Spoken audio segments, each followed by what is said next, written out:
ఏపీలో దాహం కేకలు, ఇంకా వీధి కుళాయి దగ్గర జనం పాట్లు పడిగాపులు. జల్ జీవన్ మిషన్ నిధులు ఏమవుతున్నాయి? ఖాళీ బిందెలతో ధర్నాలు చేయాల్సినంత పరిస్థితి ఎందుకు? 2014 తర్వాత అటు తెలంగాణ ఇటు ఏపీ ఒకేసారి పాలన ప్రారంభించాయి. 10 ఏళ్లు గడిచాక చూస్తే తెలంగాణలో ఇంటింటికి కుళాయి వచ్చింది. కనీసం 90% కనెక్షన్లు వచ్చాయి. మరి ఏపీలో ఏంటి దుస్థితి? ఇప్పటికీ వీధిలోకి వెళ్లాల్సిందే. ట్యాంకర్లు ఎప్పుడు వస్తాయోనని ఎదురు చూడాల్సిందే. ఎప్పుడో దశాబ్దాల క్రితం వేసిన పైపుల్లోంచి నీళ్లు ఎప్పుడు వస్తాయోనని కళ్ళు కాయల కాచేలా వేచి ఉండాల్సిన పరిస్థితి. 75 ఏళ్ల స్వతంత్ర భారతంలో ఇంకా బిందెలతో వీధి కుళాయిల దగ్గర కుస్తీ పట్టడం ఏంటి అని ప్రశ్నిస్తోంది బీసీవై పార్టీ. రాష్ట్రం విడిపోయాక టీడీపీ 5 ఏళ్లు పాలించింది. ఆ తర్వాత వైసీపీ కూడా 5 ఏళ్లు పాలించింది. ఈ 10 ఏళ్లు చాలలేదా ఇంటింటికి వాటర్ కనెక్షన్ ఇవ్వడానికి? ఈ పథకం కోసమే కేంద్రం జల్ జీవన్ మిషన్ ప్రవేశపెట్టింది. ఒక్కో రాష్ట్రానికి వేల కోట్ల రూపాయల నిధులు ఇచ్చింది. కానీ ఏపీని ఏలిన అసమర్థ ప్రభుత్వాలు వాటిని అందుకోవడంలో అలసత్వం ప్రదర్శించాయి. పవన్ కళ్యాణ్ కూడా జల్ జీవన్ మిషన్ అంటూ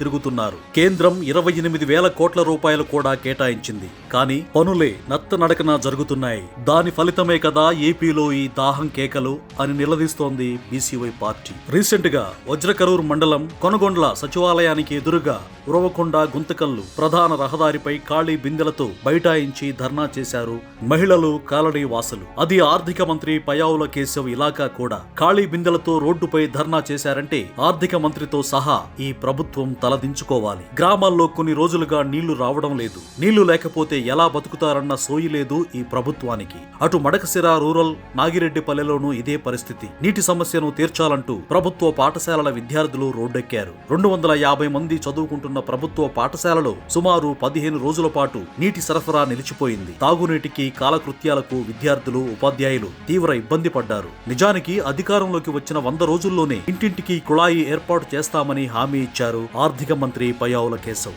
ఇప్పటికీ 20 నెలలైంది. ఒక్క వాటర్ కనెక్షన్ కూడా ఇచ్చింది లేదు. అటు మంత్రి సవిత ఇలాకాలో ఇదే పరిస్థితి. శ్రీ సత్యసాయి జిల్లాలోని మడకసిర మండలం పత్తికుంటలోనూ విద్యార్థులు, వారి తల్లిదండ్రులు రోడ్డెక్కారు. మధ్యాహ్న భోజన సమయంలో మంచినీళ్లు లేక తీవ్ర అవస్థలు పడ్డారు. ఇవి కొన్ని ఉదాహరణలు మాత్రమే. రాష్ట్ర ప్రజలకు కనీసం మంచి నీళ్లు కూడా ఇవ్వలేని పరిస్థితికి ప్రభుత్వం సిగ్గుపడాలంటోంది బీసీవై పార్టీ.